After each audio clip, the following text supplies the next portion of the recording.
Bismillahirrahmanirrahim.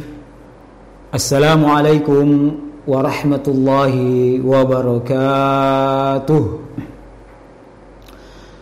Alhamdulillahi rabbil alamin. Wassalatu wassalamu ala nabiyil mursalin habibina wa maulana Muhammadin sallallahu alaihi wasallam wa ala ashabihi wa man tabi'ahum bi ihsanin ila yaumiddin. Amma ba'd. Hadirin wal hadirat yang dirahmati oleh Allah Subhanahu wa taala. Alhamdulillah, pada kesempatan ini kita masih diberikan begitu banyak nikmatnya, begitu banyak nikmat yang telah diberikan oleh Allah Subhanahu wa taala kepada kita semua. Sampai pada detik ini kita masih sempat untuk bersama-sama melanjutkan kajian kita, yaitu kajian dalam kajian Thaqafah, yang insyaallah pada kesempatan ini kita kembali akan melanjutkan kajian kita sebelumnya. Pada pertemuan yang lalu kita telah membahas yang masuk di dalam Ats-Tsaqafatul Islamiyah yang sifatnya wasail, yaitu Al-Quran atau yaitu tafsir dan ulumul Quran. Pada kesempatan ini insyaallah yang akan kita kaji adalah yang berhubungan dengan sumber hukum yang kedua, yaitu As-Sunnah. Nah, di dalam As-Sunnah ini ada dua hal yang menjadi wasail, yang menjadi sarana untuk kita, bagaimana caranya kita bisa lebih memperdalam maqasid yang telah kita bahas pada pertemuan-pertemuan sebelumnya. Nah, di dalam hadis ini, di dalam ilmu hadis, ulama membagi pada dua bagian. Ilmu hadis ini merupakan kaidah terhadap bagaimana caranya memahami hadis-hadis Rasulullah sallallahu alaihi wasallam. Bagaimana caranya mengetahui secara detail aspek-aspek hadis Rasulullah sallallahu alaihi wasallam. Ulama membagi dua pembagian secara umum terhadap ilmu hadis ini. Yang pertama adalah yang mempelajari tentang masalah riwayat, dan yang kedua adalah yang mempelajari tentang masalah diraya. Nah, ini kalau kita berbicara tentang masalah ulumul hadisnya. Sedangkan hadisnya sendiri yang sampai sama kita itu merupakan Thaqafah Islamiyah. Hadisnya, hadis sendiri, matannya. Apakah dari segi matan hadis, atau isinya hadis, kontennya hadis, ataukah syarahnya hadis itu sendiri, dan lain sebagainya.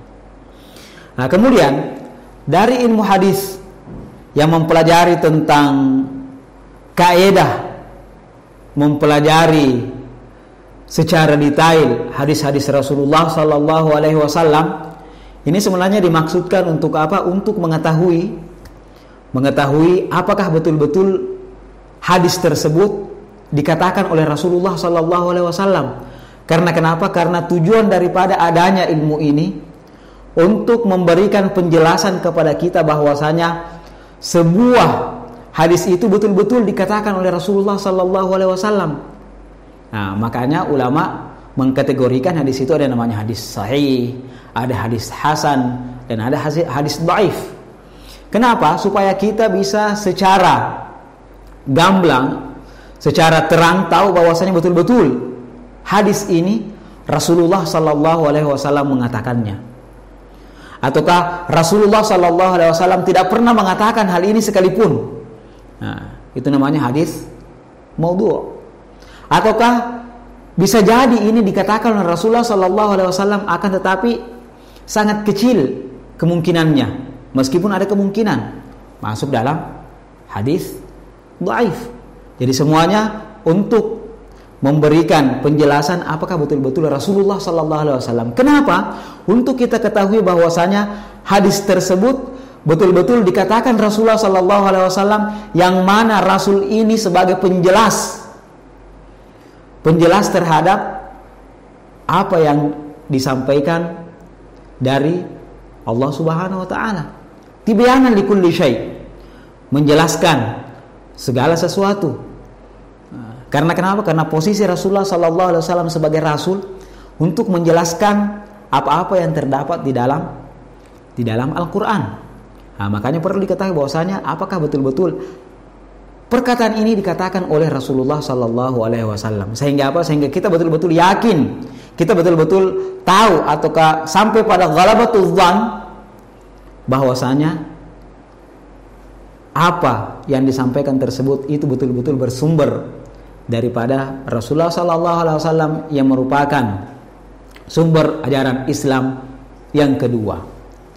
Nah, kemudian apa perbedaan antara ilmu hadis riwayat dan ilmu hadis dirayah?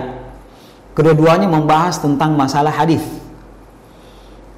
Akan tetapi kalau berbicara tentang masalah ilmu hadis riwayah, maka yang dibicarakan di dalamnya adalah apa yang dinukil dari Rasulullah sallallahu alaihi wasallam berupa perbuatan, perkataan atau ketakrir dan sifat-sifat Rasulullah sallallahu alaihi wasallam. Itu yang dibahas di dalam ilmu hadis riwayah.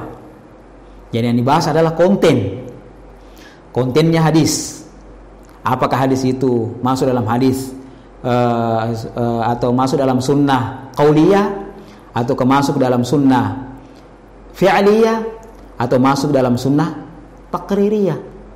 Nah, sedangkan ilmu hadis dirayah adalah ilmu hadis yang mempelajari tentang hakikat matan, hakikatnya, begitu pula syarat-syaratnya, begitu pula jenis-jenisnya, bagaimana keadaan perawinya, bagaimana keadaan rijalul hadisnya, serta syarat-syarat daripada diterima atau tidaknya sebuah periwayatan hadis.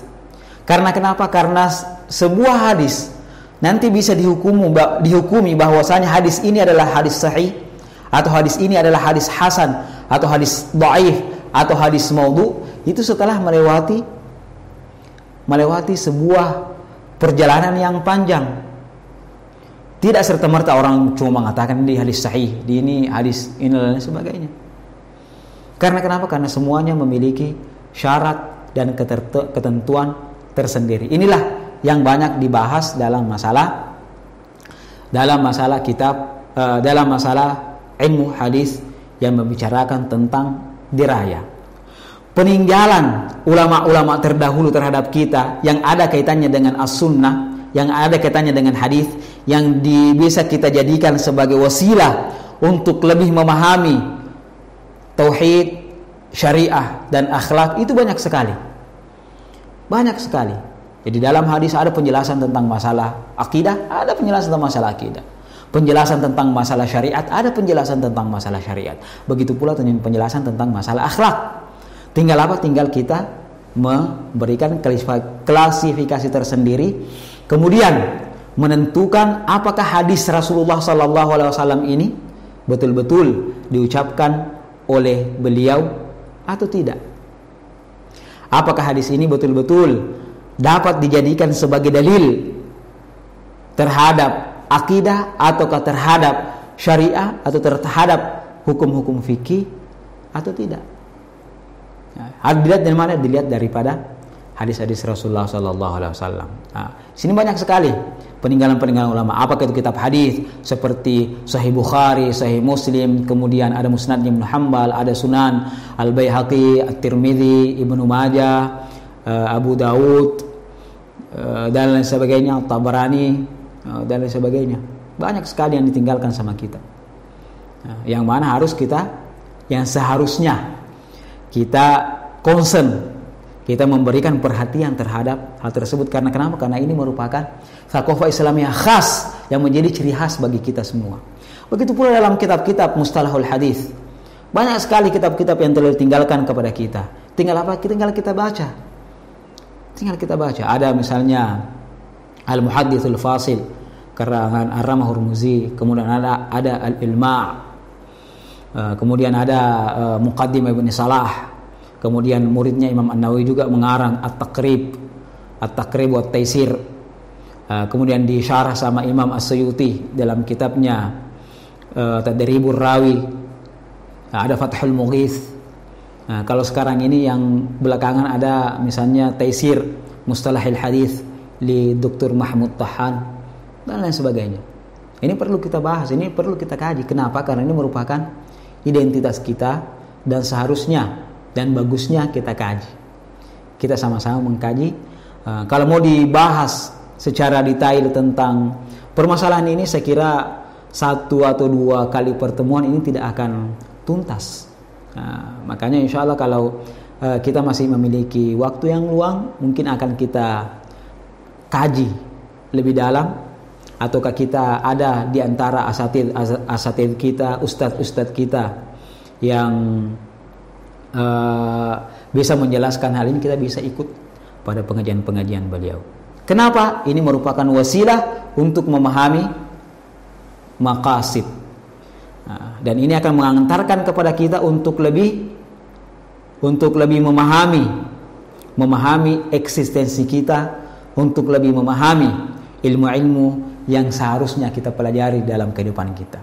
Mungkin sampai di sini apa yang kita bahas pada kesempatan kali ini. Mudah-mudahan ada manfaatnya, mudah-mudahan dapat memberikan sedikit titik terang, memberikan sedikit penjelasan terhadap para audiens, utamanya terhadap diri saya sendiri. Dan mari kita bersama-sama menutup dengan membaca doa kafaratul majelis.